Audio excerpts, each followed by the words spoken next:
श्री गणपताय नमः। वक्रतुंड महाकाय सूर्यकोटि समप्रभ निर्विघ्न कुरु मे देव सर्वकार्येषु सर्वदा। भागवत महापुराण अथो प्रथमोत्थान। देवर्षि नारद की भक्ति से भेंट। सच्चिदानंद स्वरूप भगवान श्री कृष्ण को हम नमस्कार करते हैं, जो जगत की उत्पत्ति, स्थिति और विनाश के हेतु तथा आध्यात्मिक, आधिदैविक और आधि भौतिक तीनों प्रकार की तापों का नाश करने वाले हैं। जिस समय श्री सुखदेव जी का यज्ञोपवीत संस्कार भी नहीं हुआ था तथा लौकिक वैदिक कर्मों की अनुष्ठान का अवसर भी नहीं आया था, तभी उन्हें अकेले ही संन्यास लेने के लिए घर से जाने देखकर उनके पिता व्यास जी विरह से कातर होकर पुकारने लगे, बेटा बेटा तुम कहाँ जा रहे हो? उस समय वृक्षों ने तन्मय होने के कारण श्री सुखदेव जी की ओर से उत्तर इसे सर्वभूत हृदय स्वरूप श्री सुखदेव जी को मैं नमस्कार करता हूँ। एक बार भगवान कथामृत का रसास्वादन करने में कुशल मुनिवर शौनक जी ने नैमिष्य अरण्य के क्षेत्र में विराजमान महामुनि सुख जी को नमस्कार करके उसने पूछा।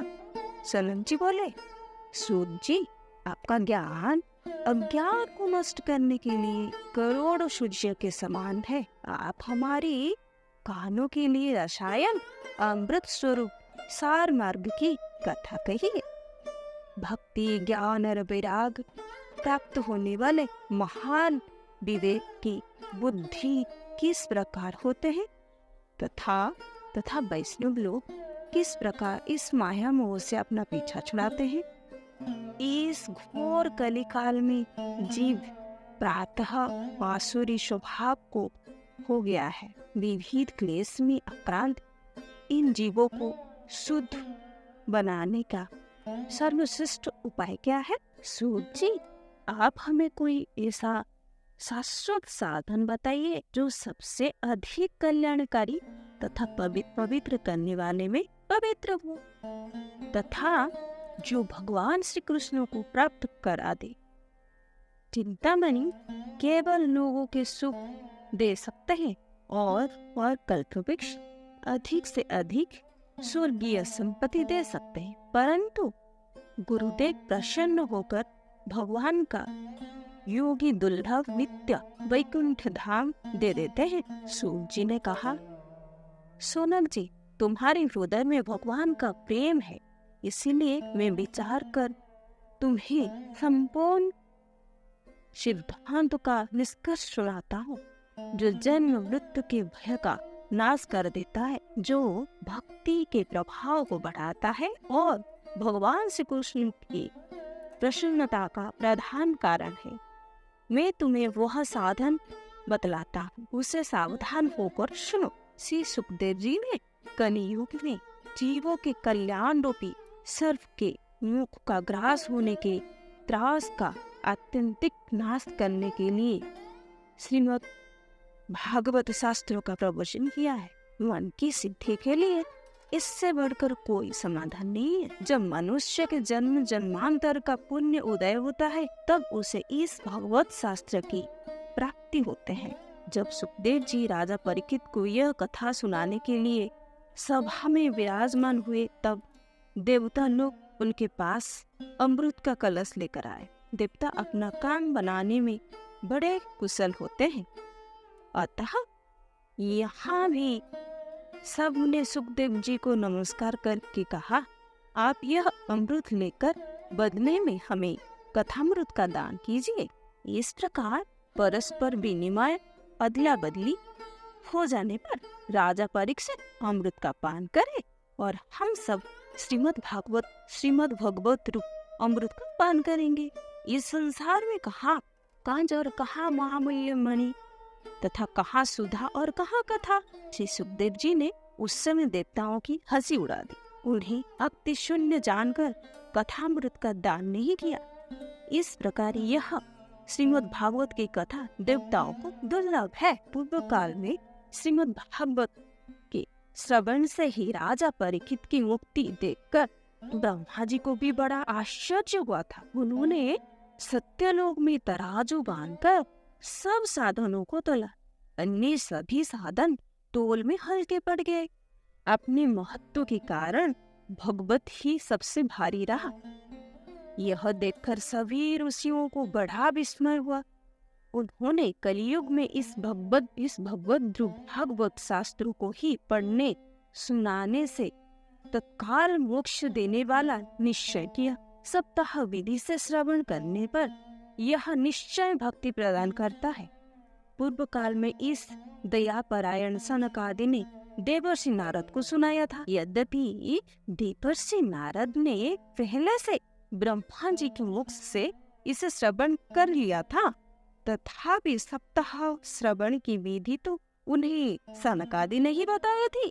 सुनक जी ने पूछा, संसार की प्रबल में मुक्त एवं विचरणशील नारद जी का सनकादि के साथ संयोग का हुआ और विधि विधान के श्रवण में उनके प्रीति कैसे हुई?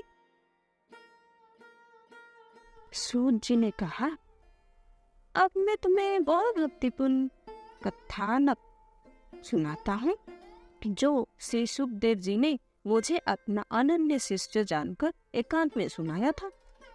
एक दिन विशालपुरी में चारों निर्मल ऋषि सत्संग के लिए आए।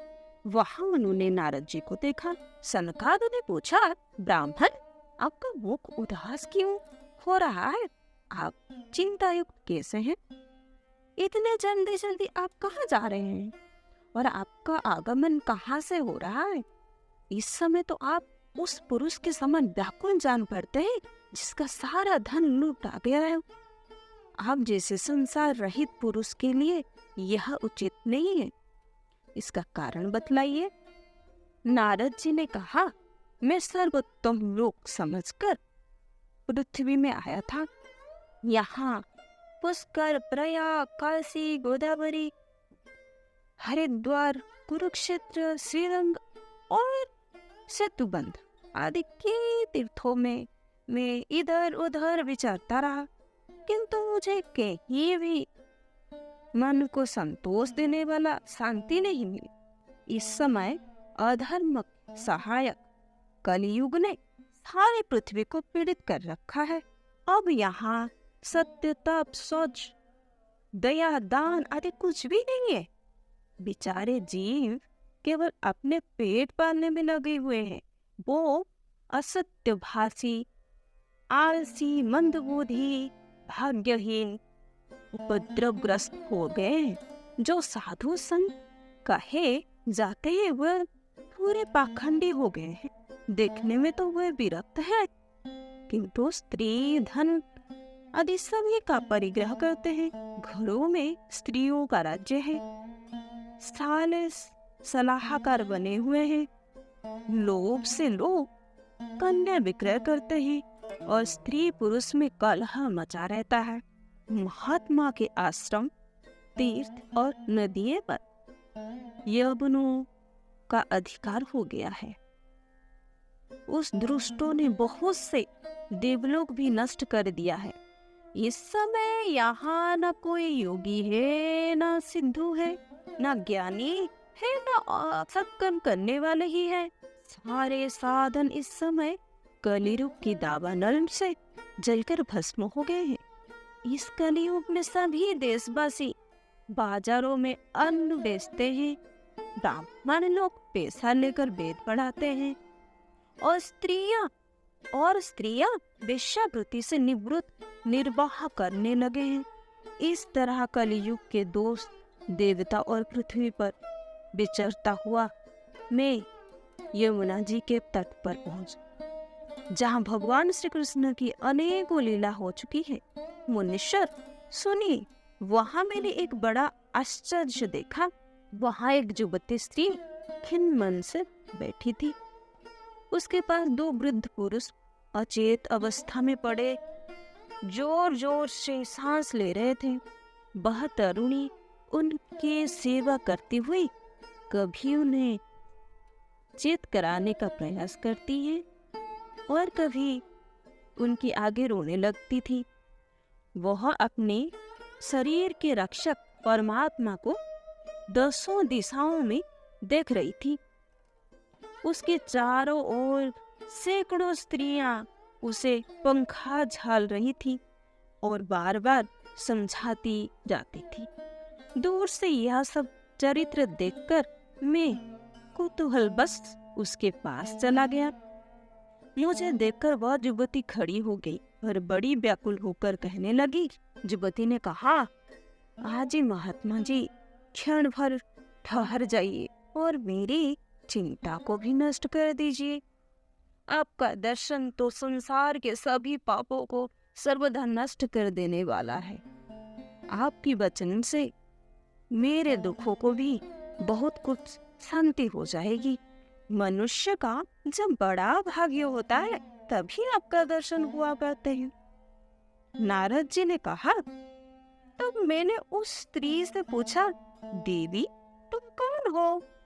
ये दोनों पुरुष तुम्हारे क्या होते हैं और तुम्हारे पास ये कमलमयी देवियां कौन है? तुम हमें विस्तार से अपने दुखों का कारण बताओ। युवती ने कहा, मेरा नाम भक्ति है। ये ज्ञान और वैराग नाम का मेरे पुत्र है। समय के फेर से ही ये जैसे जर्जर हो गए हैं। ये देवताएं, गंगा जी आदि नदियां हैं। ये सब मेरी सेवा करने के लिए ही आए हैं। इस प्रकार साक्षात देवताओं के द्वारा सेवित होने पर भी मुझे सुख शांति नहीं है। मेरी कथा वैसे तो प्रसिद्ध है, फिर भी उसे सुनकर आप मुझे शांति प्रदान करें। मैं द्रविड़ देश में उत्पन्न हुई, कर्नाटक में बड़ी, कहीं कहीं महाराष्ट्र में सम्मानित हुई, किंतु गुजरात में मुझको बुढ़ापे ने आ गया। वहाँ घोर कलयुग के प्रभाव से पाखंडियों ने मुझे अंग भंग कर दिया। चिरकाल तक यह अवस्था रहने के कारण मैं अपने पुत्रों के साथ दुर्बल और निस्तेज हो गई। अब जब से मैं वृंदावन आई तब से पुनः परम सुंदरी स्वरूपवती नवजुवती हो गई हूँ। किंतु सामने पड़े हुए ये दोनों मेरे पुत्र थके मादे दुखी हो रहे हैं। अब मैं यह स्थान छोड़कर अन्यत्र जाना चाहती हूँ। ये दोनों बूढ़े हो गए हैं, इसी दुख से मैं दुखी हूँ। मैं तरुणी क्यों और ये मेरे दोनों पुत्र बूढ़े क्यों? हम तीनों साथ साथ रहने वाले हैं, फिर यह विपरीत क्यों? होना तो यह चाहिए कि माता बूढ़ी हो और पुत्र तरुण। इसी से मैं आश्चर्यचकित जिससे अपनी इस अवस्था पर शोक करती रहती हूँ। आप परम बुद्धिमान एवं योग्य निधि हैं। इसका क्या कारण हो सकता है, बताइए। नारद जी ने कहा, साध्वी, मैं अपने हृदय में ज्ञान दृष्टि से तुम्हारी संपूर्ण दुखों का कारण देखता हूँ। तुम्हें विषाद नहीं करना चाहिए। श्रीहरि तुम्हारी कल्याण करेंगे। सूत जी ने कहा, मुनिवर। नारद जी ने एक क्षण में ही उसका कारण जानकर कहा, देवी सावधान होकर सुनो, यह दारुण कलियुग है। इसी से इस समय सदाचार, योग मार्ग और तप आदि सभी लुप्त हो गया है। लोग शठता और दुष्कर्मों में लगकर अघासुर बन रहे हैं। संसार में जहाँ देखो वहीं सत्पुरुष दुखी म्लान है और दुष्ट सुखी हो रहे हैं। इस समय जिस बुद्धिमान पुरुष का धैर्य बना रहे वही बड़ा ज्ञानी या पंडित है। पृथ्वी क्रमशः प्राप्ति वर्ष शेष जी के लिए भारा रूप होती जा रही है और ये छूने योग्य तो क्या देखने योग्य भी नहीं रह गई है और ना इसमें कहीं मंगल ही दिखाई देता है। अब किसी को पुत्रों के साथ तुम्हारा दर्शन भी नहीं होता। विषाणु रोगों के कारण अंधे बने हुए जीवों से उपेक्षित होकर तुम जर्जर हो रही थी। वृंदावन के संयोग से तुम फिर नवीन तरुणी हो गई हो। अतः यह वृंदावन धाम धन्य है, जहाँ भक्ति सर्वत्र नृत्य कर रही है। परंतु तुम्हारे इन दोनों पुत्रों का यहाँ कोई ग्राहक नहीं है, इसीलिए इनका बुढ़ापा नहीं छूट रहा है। यहाँ इनके कुछ आत्मसुख की प्राप्ति होने के कारण से सोते से जान पड़ रहे हैं। भक्ति ने कहा, राजा परीक्षित ने इस पापी कलियुग को क्यों रहने दिया? इसके आते ही सब वस्तुओं का सार नजरे कहाँ चला गया? करुणामय श्री हरि से ये अधर्म भी कैसे देखा जाता है? मुने, मेरा यह संदेह दूर कीजिए। आपके वचनों से मुझे बड़ी शांति मिली है। नारद जी ने कहा, बाले, यदि तुमने पूछा है तो प्रेम से सुनो। कल्याणी, मैं तुम्हें सब बतलाऊंगा और तुम्हारा दुख दूर हो जाएगा। जिस दिन भगवान श्री कृष्ण इस भूलोक को छोड़कर अपने परम धाम को पधारे, उसी दिन से यहाँ संपूर्ण साधनों में बाधा डालने वाला कलयुग आ गया। दिग्विजयी राजा परीक्षित की दृष्टि पड़ने पर कलयुग दीन के समान उनके शरण में आया। ब्रह्म के समान सारग्राही राजा ने यह निश्चय किया कि इसका वध मुझे नहीं करना चाहिए, क्योंकि जो फल तपस्या, योग एवं समाधि से भी नहीं मिलता, कलियुग में वही फल श्री हरि जी के कीर्तन से ही भली बातें मिल जाती है। इस प्रकार सारीन होने पर भी उसे इस एक ही दृष्टि से सारी देखकर उन्होंने कलियुग के उत्पन्न होने वाला जीवों के सुख के लिए ही इसे रहने दिया था। इस समय लोगों के कुकर्म में प्रवृत्त होने के कारण सभी वस्तुओं का सार निकल गया है और पृथ्वी के सारे पदार्थ बीजहीन भूसी के समान हो गए हैं। ब्राह्मण केवल अन्न धनादि के लोग बस घर घर एवं जन जनों को भागवत की कथा सुनाने लगे हैं। इसीलिए कथा का सार चला गया। तीर्थों में नाना प्रकार की अत्यंत घोर कर्म करने वाला नास्तिक और नाश की पुरुष भी रहने लगे हैं। इसीलिए तीर्थों का भी प्रभाव जाता रहा, जिसका चित्त निरंतर काम, क्रोध, महान लोभ और त्रुओं से तपाता रहता है, वे भी तपस्वियों का ढोंग करने लगे हैं। इसलिए तप का भी सार निकल गया है। मन पर काबू न होने के कारण तथा लोभ, दंभ और पाखंड का आश्रय लेने के कारण एवं शास्त्र का अभ्यास न करने से ध्यान योग का फल मिट गया। पंडितों की ये दशा है कि वे अपने स्त्रियों के साथ पशु की तरह रमण करते हैं। उनमें संतान पैदा करने की ही कुशलता पाई जाती है। मुक्ति साधन में वे सर्वदा अकुशल है। संप्रदाय अनुसार प्राप्त हुए वैष्णवता भी कहीं दिखने में नहीं आती। इस प्रकार जगह जगह सभी वस्तुओं का सार लुप्त हो गया है। यह तो इस युग का स्वभाव ही है, इसमें किसी का दोष नहीं है। इसी से पुंडरीकाक्ष भगवान बहुत समीप रहते हुए भी ये सब सह रहे हैं।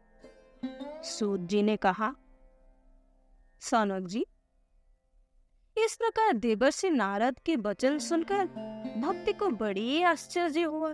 फिर उसने जो कुछ कहा उसे सुनिए। तिने कहा, देवर्षि, आप धन्य है। मेरा बड़ा सौभाग्य था जो आपका समागम हुआ। संसार में साधुओं का दर्शन ही समस्त सिद्धियों का परम कल्याण है। आपका केवल एक बार का उपदेश धारण करके कयाधु कुमार प्रहलाद ने माया पर विजय प्राप्त कर ली थी। ध्रुव ने भी अपनी कृपा से ही ध्रुपद प्राप्त किया था। आप सब मंगलमय और साक्षात श्री ब्रह्मा जी के पुत्र हैं। मैं आपको नमस्कार करती हूँ। इति श्री पद्म पुराणे उत्तराखंडे श्रीमद् भागवत महात्म्ये ति नारद मार्ग से नाम प्रथमोध्याय। ओम नमः भगवते वासुदेवाय। तो मिलते हैं हम द्वितीय अध्याय से।